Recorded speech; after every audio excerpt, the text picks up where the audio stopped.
the invitation, and I'm very glad to be back in Perugia, where a long time ago I did teach a summer course. Anyway, I'm going to talk about the Bitcoin protocol. Well, I kind of disagree with some of the comments of the previous speaker because, you know, money without authority exists. This is gold, and it has been in money for thousands of years, right? So Bitcoin is another form of gold. It's electronic gold. Also, I thought the first time I saw DLT was decentralized ledger technology, but then I discovered it's distributed ledger technology. Well, the banking system had 40 years to develop distributed databases, etc., and they haven't done it, so why now? Anyway, Bitcoin is about something different. It's money without intermediaries, okay? Now, usually, well, this audience knows more or less how Bitcoin works. I usually do a short overview of the Bitcoin protocol. I have an introductory paper that was published by the European Mathematical Society.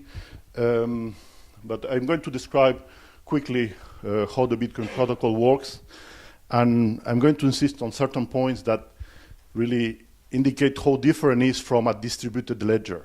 Okay, it's really a decentralized protocol in a very strong sense. And this is the value of the technology.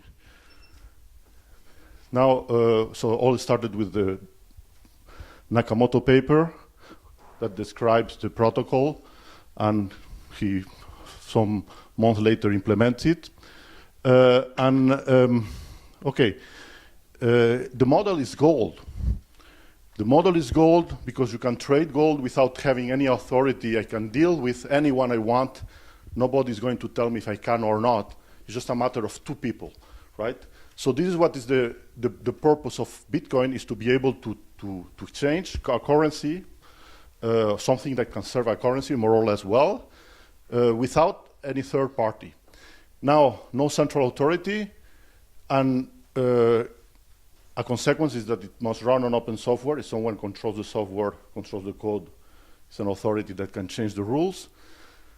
And the main problem was, during a long time, I mean, it's not new. People tried to do this a long time ago.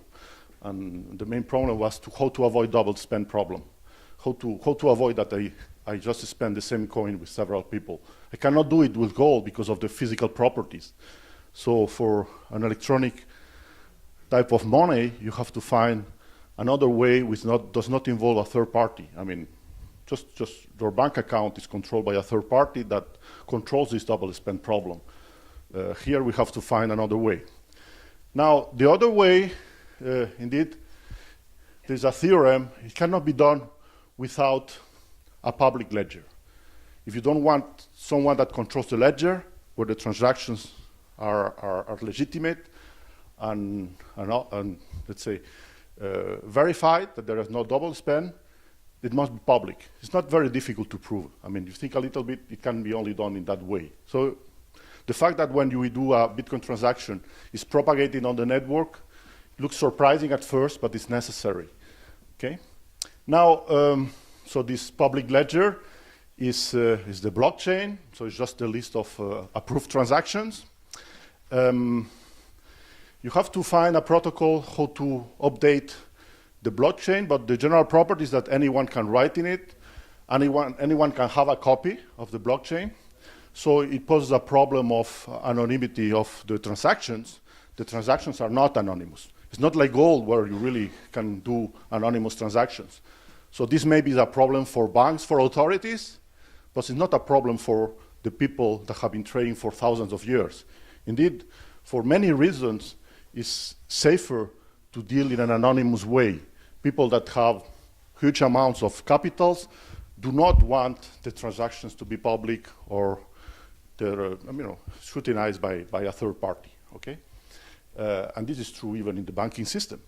I mean, in particular, well known for people that have the money outside the authorities of their governments. Anyway, we have a chronological sequence of chained blocks, and each block contains the set of transactions that is approved. Okay, now this is the generality. These blocks are generated by miners that validate the transactions. And well, the whole thing is how to agree on what transactions are valid. So this is a kind of trust machine. It was a first phase of the economy some time ago. Now, the Bitcoin network is composed by nodes that communicate the transactions. They check and broadcast the transactions. They validate the transactions. And anyone, this is an important property, anyone can join and participate in the network. If you just put an authority that decides who can participate in the network, it's no longer centralized. Okay, you can just choose your friends to participate in the network and just censor whatever you don't like. Now, this is hard because you have to avoid what is called a Sybil attack, right? I mean, you can just put fake nodes that will corrupt the network. And the only way to avoid that is really doing what is called a proof of work. So how we reach the consensus is indeed connected to an old problem. This is the Byzantine generals problem, where you need to coordinate an attack without having secure communications, okay? And even some of the generals may be traitors. Not a majority, otherwise it's very hard to avoid corruption of the decisions. Now, in the case of Bitcoin, it's harder because this is what I call Nakamoto Byzantine general problem. The number of generals is not fixed. It's an open network, right? So anyone can join. So it's much harder, okay, than the classical problem. Anyway, so in this paper of Satoshi Nakamoto, a solution is proposed and is based on this proof of work. So proof of work, it means that in order to validate transactions, you must spend energy.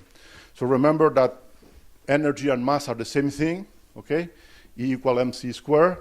Well, I mean, the reason why gold is valuable is because it's mass. It's the mass of gold that is valuable and it's not corruptible. It's not falsifiable. I mean, and here we work with energy and mathematical algorithms instead of physics and mass, all right? But it's about the same philosophy. So, well, I mean, I'm not going to go into the proof of work, but anyway, every 10 minutes we have a set of a block in average. We have a block that is validated, and we create the new Bitcoins in that way, okay? It's important that all these, yeah, it's very important to decide how you create the coins. I mean, many of these altcoins fail because there is a bad distribution and there is no good solution on how to distribute it. Sometimes it's not based on proof of work and it doesn't work properly. Anyway, I'm not saying that the distribution by proof of work is optimal, but it's closer to what can be optimal. Anyway, the important thing I want to come to, you must have a decentralized governance. So if you have the nodes in this network that follow the rules and the protocol, and they can, of course, I mean, you don't want to have an authority that forces them to follow the rules, because otherwise this authority, right, if this authority doesn't behave according to the rules, you corrupt the whole network. The key point is to get everything decentralized. There is no middle term. You can try to do middle terms, but that is not decentralized. I mean, if you properly decentralize, it means that the role of everyone is the same except for the hashing power, the energy you spend, okay? Anyway, so there is no authority that enforces the protocols. How are we sure that the nodes are going to follow the protocol? So the only possible decentralized governance, at least that I know, is to align the protocol rules with the self-interest of the participants. And this is a very important point. I don't think it has been stressed enough. This is a very important point to make the decentralized protocol function. This is the only thing that will make a majority of the network to behave according to the protocol. That if they diverge from the protocol, they are going to hurt themselves, economically or in other ways. And I want to insist, this is very hard to make a protocol that does this, okay? And it's really a miracle that the Bitcoin protocol works. So when you talk about decentralized technologies and you want to apply these ideas to other fields, sometimes people forget to think about this. If you want to do something more complex than a currency, an electronic currency, okay, it's very nice to think I'm going to remove, the people in the middle, okay? But you need to figure out how to do it in such a way that the self-interest of the participants will go with the protocol rules, okay?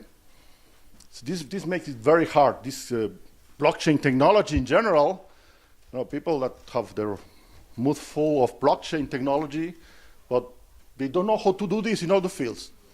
And in many banks, you have a department of blockchain technology, and what they want to do, I don't know, but they don't understand this part. If you want to do a private blockchain, they can do it. But then it's not decentralized. That's it. Depends on what you want. So there are different attacks to the protocol. And so I'm going to talk about the situations where people can deviate from the protocol without hurting themselves. And a well-known attack is when someone controls more than half of the hash rate.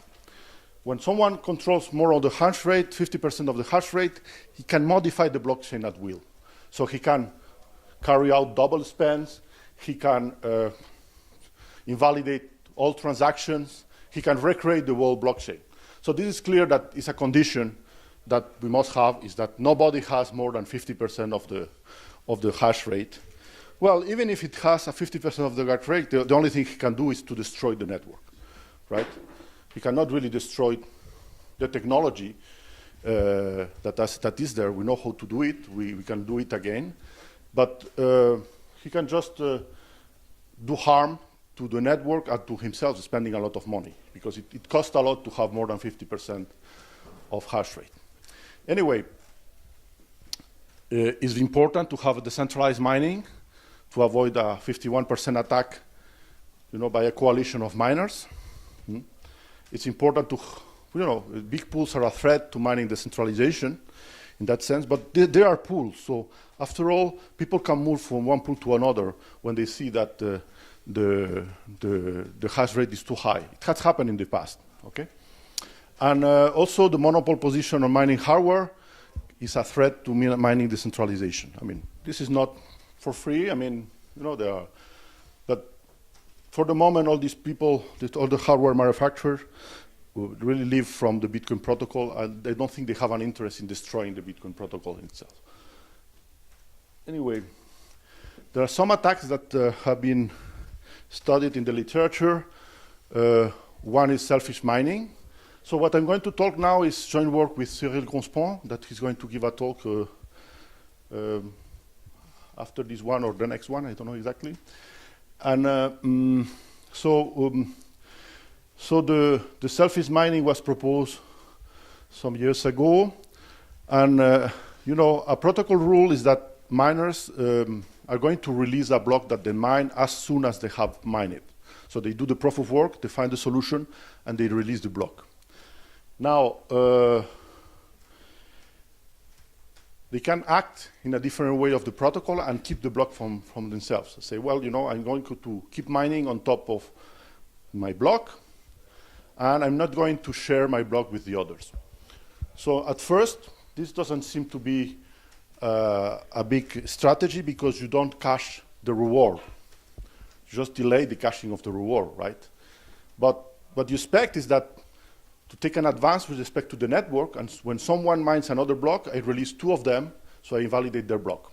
So I'm able in that way to invalidate some blocks of the others.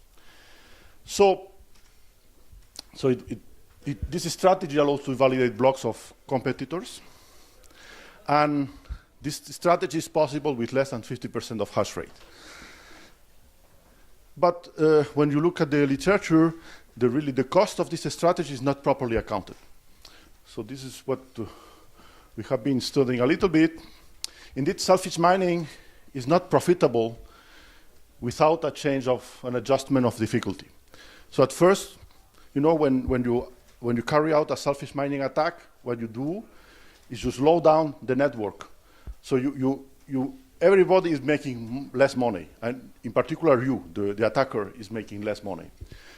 After 216 blocks, the difficulty adjusts, and at that moment, it becomes profitable. But you know, this is really not properly accounted in the literature. Anyway, and so what I'm saying is that the profit and loss of the selfish mining strategy is negative if the difficulty does not adjust. And also the profitability relies very much on a good connection to the network. Anyway, it's only feasible with an important hash rate of more than 30 or 40% of the hash rate, depending on this connection that you have to the network. We don't see really selfish mining in the network, at least in an important way. And well, maybe this I'm exaggerating a little bit, but it's essentially profitable is you have only one bad actor. You have several people that are selfish mining, they are going to hurt each other. And there's some sort of Nash equilibrium is that it's in the interest of all miners to not follow a selfish mining strategy, because in that case, the network just stalls. Everybody's block is mining their blocks and keeping them, okay? So it doesn't make sense. Nobody's going to make any money in that way. Anyway, after all, the protocol is well aligned when you consider these Nash equilibriums, all right? Now, I want to talk about another related topic, which is not the same, is what we call catch-up mining.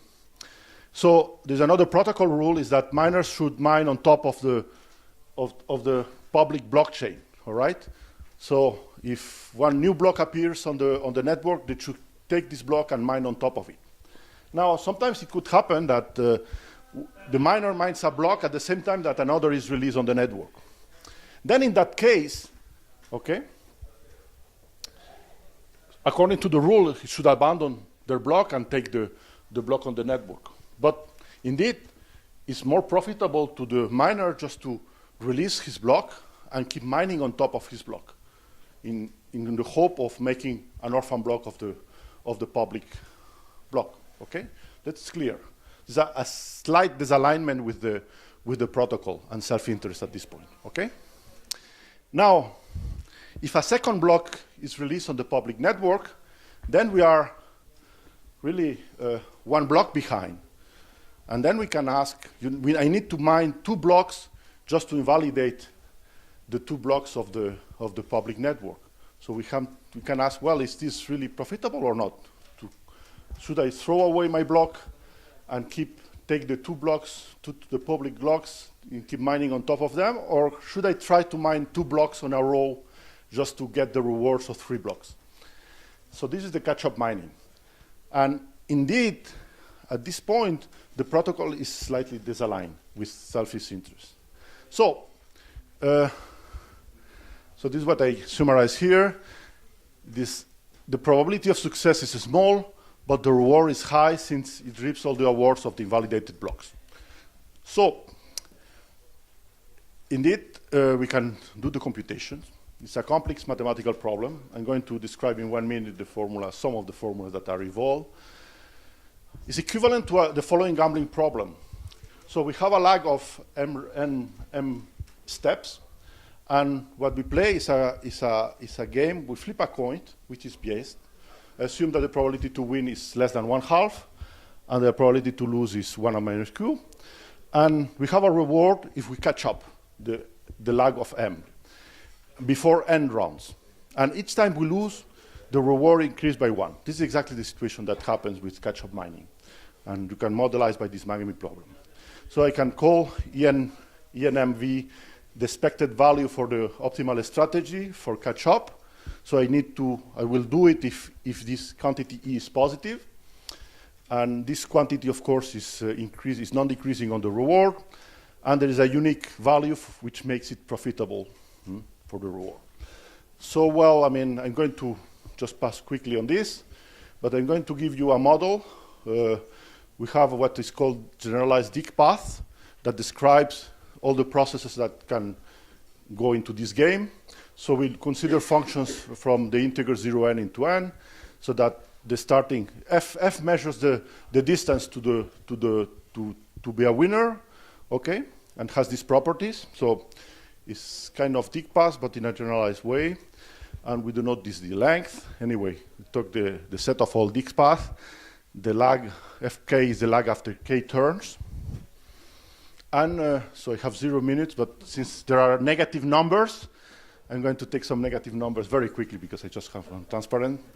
Okay. Anyway, just introduce the notation, and we can compute this quantity using dig path. This is the probability of the path. And the theorem is that you can compute this using the combinatories of this path. Anyway, so I have a summation formula. And the practical application that you just do it numerically is that if you have more than 43% of hash rate and just a lag of 2, if you have it's interesting to do catch-up mining, all right? And this is to do it numerically, all right? Well, I stop here.